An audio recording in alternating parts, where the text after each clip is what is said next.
Di sini amanti orang kanam bektani yo unda getani tani amanti orang kana amanti kabani. Oh ta daltu South Africa ti jalatte. Aya. Amanti kabani amanti kabani amanti kena debi sufi yale. Ayye. Amanti ke nakana fudatu didde garu amon jalata. Atini jalatta isin amanti fudachuu didde. Amanti fudatu didde won jalanna. Aya.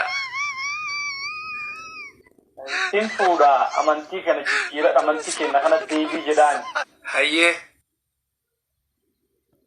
Amanti ke sankana debe ti hijaba godadde jalabi godadde akkamit takkas jiro akkasi akkamit jiraadhen dandoo jiru akkasii jedhu.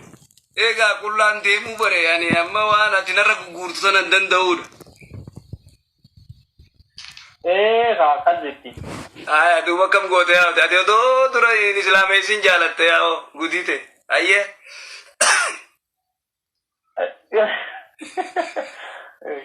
Akkasiin dhiisuullee hin dandeenye. Udooqa kanaan jaabi. Kanaan jaabar kunoo dhiisuu hin dandeenye. Egaa dhaltuu dhiisuu hin dandeenye. Dhaltuu jettee dhiisa. Isi dhiisuu hin dandeenye hin jaaladha. Akkam godhuu naa wayya yoo isin amantii kiyya kanan fudhanne dhiisuma naa wayyamu akkam.